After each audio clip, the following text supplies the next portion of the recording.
E aí pessoal, tudo bem? Meu nome é Kenneth. Eu vim trazer para vocês aí um tema bem extenso, mas que eu vou tentar ser super objetivo, que é sobre APIs REST. Eu vou mostrar alguns exemplos na prática. Eu desenvolvi um código que eu vou disponibilizar para vocês também, que vai estar na descrição do vídeo. Mas o intuito hoje é ser algo mais conceitual, nada voltado a código. Tá, mas a gente não pode falar sobre APIs REST sem antes entender o que é uma API. A API é uma interface que possibilita a comunicação entre duas ou mais aplicações distintas. Se uma API requer que seus dados sejam trafegados através da rede, ela é considerada um web service. Então pensa em uma API como sendo uma camada entre cliente e server, sendo que o server vai disponibilizar os recursos para o cliente e que não necessariamente ele é um web service, né?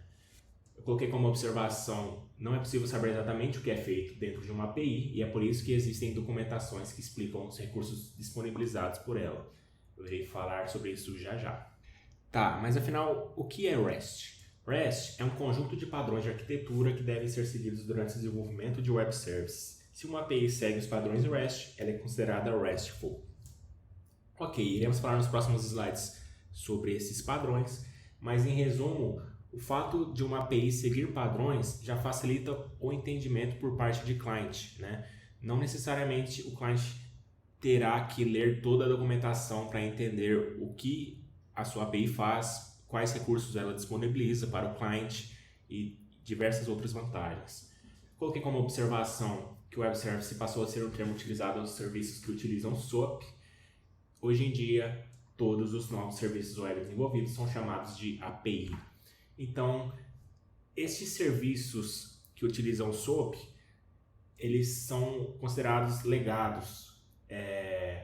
São aqueles serviços que trafegavam dados com formato XML, que através do WSDL o cliente conseguia ver os recursos disponibilizados pelo web service, mas que hoje em dia isso não é mais utilizado. Então, o termo API ele passou a ser utilizado para todos os novos web services disponibilizados aí no mercado. Tá, mas antes de falar sobre padrões REST, é interessante comentar que todo o tráfego de dados possui uma requisição e uma resposta. A requisição contém os dados necessários para realizar a operação e a resposta contém os dados obtidos durante a operação realizada. Eu trouxe aqui dois casos em que o front-end ele é o cliente e ele faz uma requisição no back-end e que esse back-end ele retorna uma resposta para o front-end. Mas que também um back-end ele pode fazer o papel de cliente quando ele faz uma requisição para um outro back-end e que esse outro back-end vai retornar uma resposta para o back-end cliente.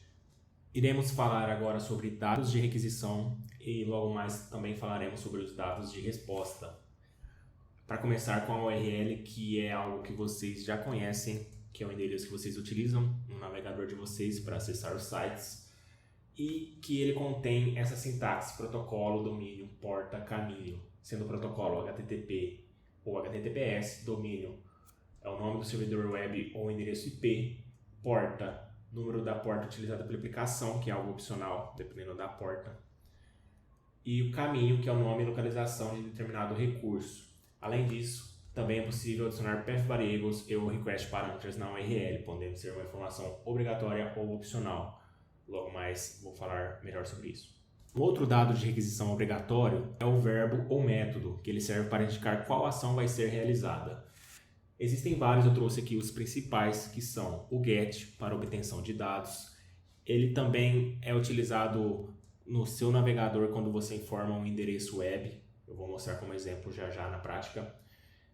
Na parte de escrita existe o post para inclusão de dados, o put para alteração de dados de forma completa, ou seja, você informa todos os campos da entidade para que ela seja alterada totalmente, diferente do patch, que também serve para alterar dados, mas você informa apenas o campo em específico que você quer que seja alterado. O delete é para remoção de dados. Eu fiz questão de colocar outras ações para post também, para os casos que não envolvem leitura, alteração, inclusão ou remoção de dados. E eu também fiz questão de separar entre leitura e escrita, pois o que for desenvolvido em verbos get não pode ter nada de escrita, é apenas obtenção de dados. E aqui eu trago alguns exemplos de combinação de verbo com URL, que quando juntos identifica-se unicamente um recurso na web. Como eu disse no slide anterior, aqui tem alguns exemplos da utilização de request parameters e path variables utilizados como filtro. Alguns exemplos aqui na parte de leitura. Quando eu faço um get na rota /products, vai retornar todos os produtos disponíveis. Quando eu faço um get na rota users/1, significa que eu quero retornar apenas o usuário com ID 1. Nessa rota de baixo, eu quero retornar os produtos favoritos do usuário 1. Nessa de baixo, eu estou filtrando os usuários com CPF X. Nessa de baixo, eu estou filtrando os usuários com o nome Maria e alguns dados de paginação. Nesse outro exemplo, eu estou querendo obter todos os endereços do usuário 1 que tenha este zip code. E alguns exemplos também na parte de escrita, como o post na rota /products, mais request buddy, que eu irei explicar já já. Mas essa rota é para a inclusão de um produto. Essa rota de baixo, na /users/auth, significa outras ações, como eu disse no slide anterior, porque a autenticação de um usuário ela não é uma obtenção de dado, ou alteração, ou inclusão, ou remoção. Ela não se encaixa em nenhuma dessas quatro operações. É por isso que utiliza-se o verbo post. E também o put na rota product /5, mais o request buddy significa que eu quero alterar o produto com ID 5. E o delete, neste caso, eu estou removendo o produto 5 do usuário 1, para que ele deixe de ter esse produto favorito em sua lista. E agora os headers, que são dados opcionais introduzidos nas requisições e nas respostas. Geralmente trata-se de dados distintos que não possuem vínculo com a operação realizada. Alguns exemplos: Content Type, que é um formato de texto que será enviado para a API, o Accept, que é o formato de texto aceito pelo requisitante, estamos falando aí de JSON, XML, texto puro, etc. O Authorization, sendo um token de autorização que a API recebe para realizar uma autenticação. O XApp Version, que seria um cabeçalho específico da API. Por exemplo, ela cria esse cabeçalho para receber a versão do cliente para fazer alguma tratativa com base nisso, por exemplo, e etc. Agora falando sobre o corpo das mensagens, o corpo ele é um dado tanto de requisição quanto de resposta. E no caso de requisições, geralmente eles são utilizados nos verbos post, put e patch. Neste exemplo eu usei a entidade user, que recebe o campo nome, CPF e data de aniversário. Então, como por exemplo, se eu fizesse uma inclusão utilizando o post, eu enviaria este corpo na mensagem para incluir um usuário. No caso do push, para realizar alteração da mesma forma. O patch, caso eu queira enviar apenas um campo ou mais também. Eu coloquei como observação o formato de texto enviado e recebido deve ser preenchido respectivamente nos cabeçalhos Content Type e Accept, conforme eu disse no slide anterior. E um ponto que eu quero ressaltar é que é importante que a API ela trabalhe com entidades. Pense de forma como se você estivesse modelando o seu banco de dados, porque dessa forma fica muito mais padronizado e fácil de entender. E agora, para finalizar, vamos falar dos status, que é um número incluído na resposta e que serve para identificar o que houve durante o processamento de uma requisição. Eles são classificados em famílias, então existe a família 100, que vai do 100 ao 199, existe a família 200, de 200 a 299, a família 300, 400 e 500. A família 100, ela significa informação, a 200 sucesso, a 300 redirecionamento, a 400 erro por parte do cliente, 500 erro por parte do server. E aqui eu trouxe exemplos dos status mais utilizados, são um monte de status, mas eu trouxe aqui os mais utilizados, que são eles: o 200, ok, mais utilizado em rotas get, put e patch. 201, created, em rotas post, que fazem a inclusão de dados. 202, accepted, que é quando a API ela recebe o dado e vai processar esse dado de forma assíncrona, que aí ela já retorna ali para o cliente que a aquisição foi aceita, mas que ela ainda não foi processada.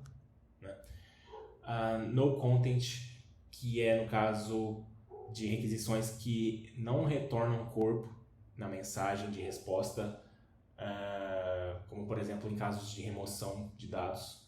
O partial content é utilizado nos casos de paginação, que não retorna o conteúdo completo, retorna o conteúdo parcial. 207, multistatus, isso é utilizado em processamentos em lote. Então, por exemplo, a API recebe um array de usuários para alterar e apenas alguns usuários deram certo de serem alterados e outros não, né? Com base no corpo da mensagem, o cliente vai saber qual que deu certo, qual que não deu certo. Status 400 é quando a API barra a requisição logo de cara. Então, por exemplo, se ela estiver esperando um dado numérico e o cliente enviar um dado no formato string, ela não vai conseguir fazer o processamento e vai retornar o status 400 ali. O status 412 ele é bem parecido, mas tem relação com os dados imputados nos headers da requisição. Status 401 no authorized significa que o cliente não tem permissão para acessar determinado recurso. É aí que entra quando a API ela fornece tokens para diversos clientes para ter o controle ali do que cada cliente está consumindo de recurso da API. E lógico que por detrás desse token utilizado pode ter autenticações JWT ou AUF2 ou algum outro tipo. O Forbidden ele é bem parecido com o 401, mas ele é mais a nível de acessos. A 404, not found, é quando a API ela não encontra o recurso e ela retorna 404. Por exemplo, se o cliente tenta buscar um usuário com ID 1 e ele não é encontrado, a API retorna status 404. Status 406 e status 415 tem relação ao que eu disse nos slides anteriores sobre o tipo do formato de texto aceito pela API e o tipo de formato de texto aceito pelo cliente. O 408 ele ocorre quando a API percebe que não vai processar os dados a tempo e já retorna ali um status 408 de timeout. 409, conflito, é quando ocorre algum conflito, como por exemplo, se você vai fazer a inserção de um usuário com o CPF 123, sei lá, e logo mais você vai tentar fazer a inserção de um outro usuário com o mesmo CPF e que do jeito que você implementou ali na base de dados essa coluna ela é unique e que ela não aceita mais de um usuário com o mesmo CPF, então há um conflito ali de dados. 410, o GONE, ele significa que o dado ele ainda existe, mas que ele não está mais acessível, ele já foi expirado. Status 422 ele é utilizado quando a API ela recebe a requisição com sucesso do cliente, ela começa a processar os dados, mas por algum motivo ela barra o processamento ali no meio e retorna o status 422, que não foi possível processar os dados que o cliente enviou. Status 429 Too Many Requests é quando o cliente ele envia várias requisições ao mesmo tempo para a API e ela barra isso, ela fala assim, não, calma lá, que eu consigo processar apenas X requisições por segundo, por minuto, por exemplo. Aí ela começa a retornar status 429 para os clientes. Status 500, Internal Server Error, é qualquer tipo de erro que ocorre na aplicação, por exemplo, no Pointer Exception, sei lá, Runtime Exception, qualquer erro inesperado que ocorre na aplicação, ela vai retornar 500 para o cliente, né? Não foi um erro por parte de cliente, foi um erro por parte de servidor. 502, Bad Gateway, ele é utilizado quando a API ela vai consumir o recurso de uma outra API, né? E aí, nesse meio tempo, ocorre algum erro. Então, não é erro do cliente, não é erro da API, é erro de uma outra API que ele está tentando pegar o recurso ali. Então, aí, essa API que o cliente consumiu vai retornar 502 para o cliente. Finalizei a apresentação dos slides, né? Tentei ser super objetivo aí, sem enrolar muito, e agora eu vou mostrar para vocês os exemplos na prática. Vamos lá. Eu desenvolvi uma API em Java, eu deixei aí no link da descrição do vídeo, mas o foco hoje não é código, é mais o conceito mesmo. Então, eu vou começar explicando sobre o Swagger. Swagger é uma lib que serve como documentação, né? Então, eu coloquei o Swagger na minha API em Java e ele já gera esse site aqui, que se o cliente ver isso daqui, ele já vai ter a noção das rotas que a minha API ela expõe, sobre os detalhes de que cada rota faz, né? Então, isso daqui já serve de documentação, mas lógico que dependendo do grau de complexidade da sua API, isso não é o suficiente. Aí você precisa fazer um entregável de documentação mais bem feita, como um PDF ou uma página específica na internet, não sei. Mas isso daqui já ajuda bastante já. As chamadas de API, elas podem ser feitas tanto por aqui, pelo Swagger, disponibilizado pela minha API, quanto também pelo Postman. Eu vou usar essa aplicação aqui também, que ela é muito importante para você fazer requisições em diversas APIs no mundo todo aí. Ok, vou começar explicando sobre as rotas. Eu criei rotas de usuário, de produto, rotas de autenticação e de adição e remoção de produtos favoritos para determinado usuário. Vamos começar aqui com a rota de produtos. Essas rotas de usuário eu adicionei autenticação nelas. Então vamos tentar obter todos os produtos que existe, que a minha API ela disponibiliza. Ela não está fazendo conexão com o banco, está tudo por memória. Foi uma API desenvolvida só como forma de exemplo mesmo. Então nessa requisição que eu fiz, utilizou o verbo get, utilizou essa URL, essa API, essa rota em específico, ela utiliza paginação. Então ela retornou o status 200 e este contrato de resposta. Então existem 5 produtos ao todo e aqui tem alguns dados de paginação. Então se por exemplo eu quisesse filtrar apenas 3 produtos, ele retornaria apenas 3 produtos com base no filtro que eu utilizei aqui, né? Eu consigo mesclar com outras informações, como por exemplo descrição não sei, deixa eu pegar todos os produtos que tenha como descrição alguma letra A, né? Então tem um teclado e celular.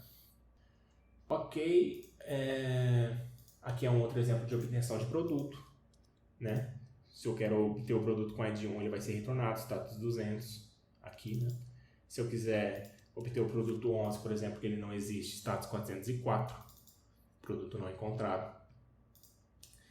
Aqui nas rotas de usuário, por exemplo, eu quero obter o usuário com ID 1. Aqui eu adicionei a autenticação. Então a API está retornando 401, né? Unauthorized. A forma que eu fiz para gerar um token é nessa rota em específico de autenticação, que é um post, e que eu coloquei que qualquer usuário com senha 123 vai gerar um token.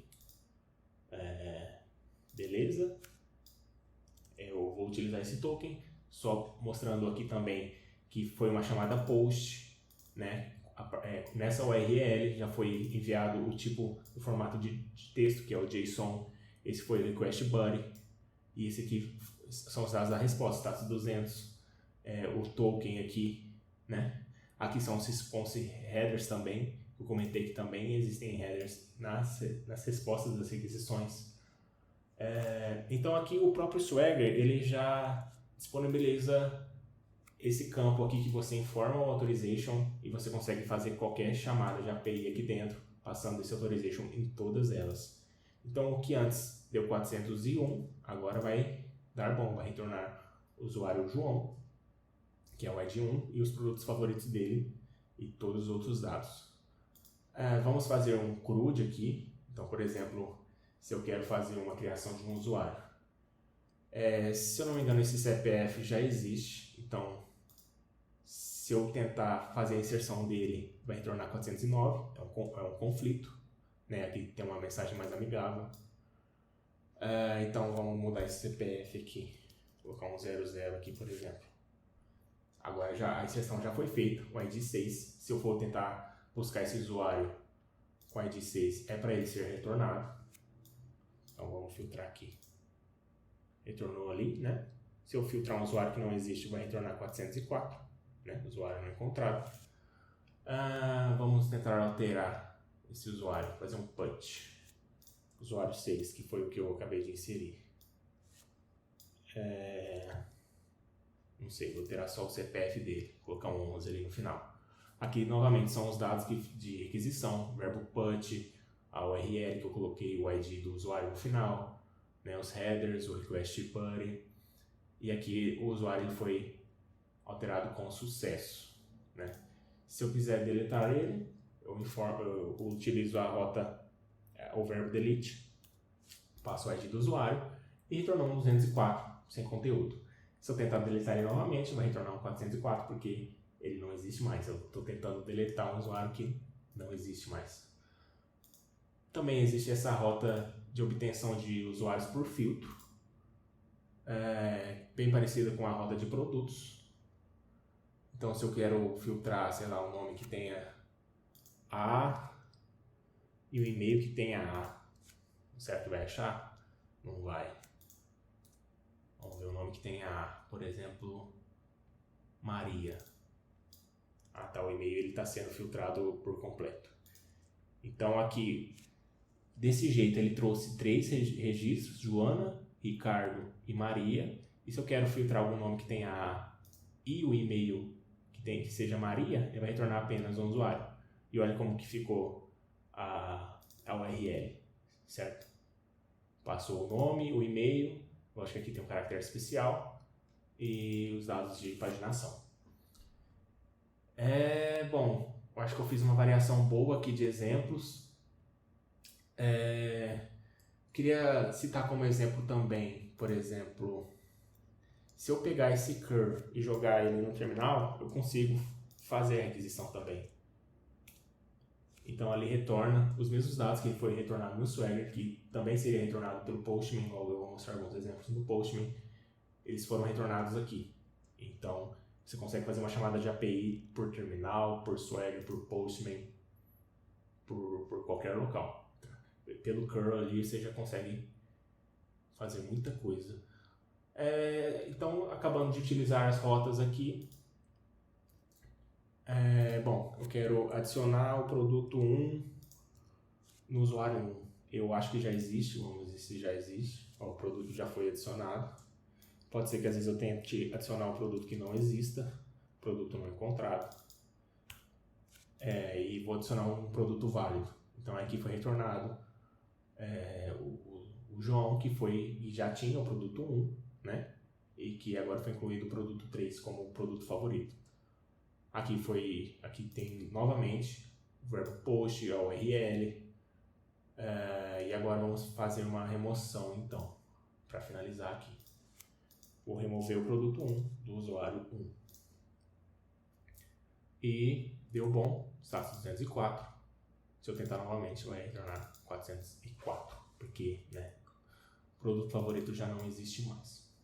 E, enfim, pessoal, para finalizar, eu queria mostrar essa ferramenta para vocês, que é o Postman, que, ao contrário do Swagger, que consumia recursos apenas da minha API, o Postman ele consegue consumir recursos de qualquer API exposta aí na web, né? Você sabendo os dados de requisição, você consegue chamar qualquer API.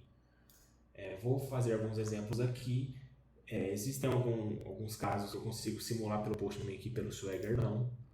Como, por exemplo, vou fazer uma obtenção aqui de produtos. Aqui eu fiz um get na roda de produtos e retornou exatamente o mesmo contrato que retornou ali no Swagger. Um detalhe que eu não mostrei para vocês é que pelo navegador eu também consigo acessar essa API, porque o navegador ele utiliza o get como um verbo padrão, né?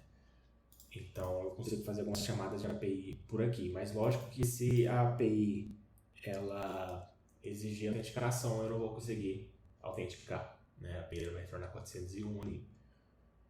Mas voltando aqui, alguns erros que eu consigo simular. Por exemplo, o bad request, a gente não simulou esse erro ainda.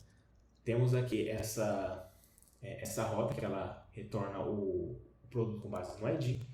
mas lógico que elas esperam um valor numérico. Se eu passar um string, vai retornar um bad request ali. Da mesma forma que não existe o verbo post para essa rota.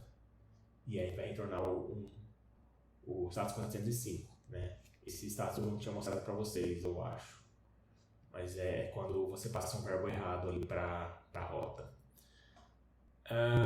Que mais? Vamos lá na parte de usuários. A gente vai precisar fazer a autenticação. Users/auth. Lógico, vai retornar 400, eu não informei o corpo da mensagem aqui. Username, pode ser qualquer coisa, SPTO, e password. Enviar, então a gente obteve o token aqui. E, gente, é a mesma coisa que tem no Swagger, o verbo, a URL, tem uns headers que o Postman ele já tem alguns headers aqui que ele calcula automaticamente, que ele já imputa por padrão. Então, por exemplo, como eu já selecionei JSON aqui, já preenchi o corpo da mensagem, aqui já preenchi o application JSON. Se, por exemplo, eu desmarcar isso daqui e tentar fazer uma request, vai retornar o status 415, por exemplo, do accept. Se eu informar que o meu cliente ele aceita, se ele aceita o text plain, por exemplo, com outro formato, vai retornar outro tipo de status. Então isso a gente consegue simular aqui, que são erros possíveis, mas que o Swagger não retornaria, né? Deixa eu só fazer mais uma request com sucesso aqui. Estou fazendo um CRUD de usuários. Deixa eu fazer a obtenção de um aqui, por exemplo. Vai retornar 401 e eu preciso passar como o header de authorization.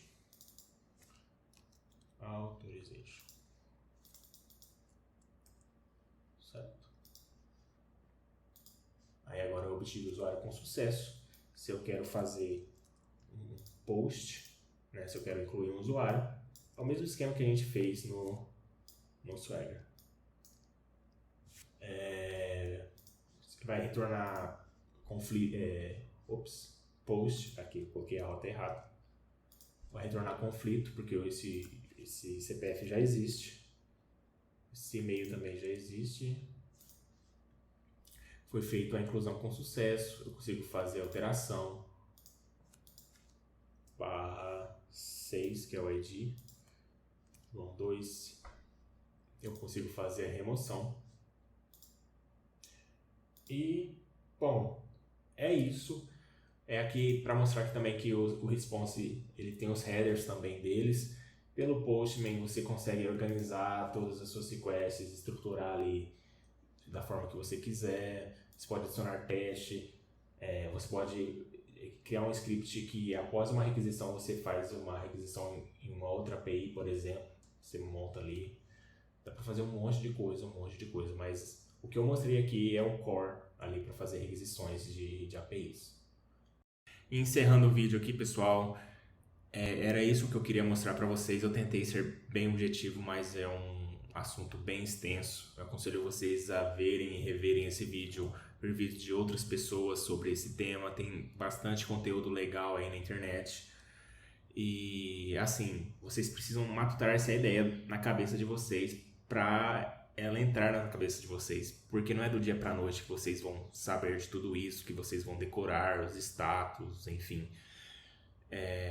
Então, quanto mais vocês colocarem isso em prática, melhor, né? De novo, eu estou colocando o link do meu repositório de exemplo, caso vocês queiram baixar. Até eu percebi que eu esqueci de retornar o status 206 nas rotas de paginação, foi a última alteração que eu fiz aí no projeto.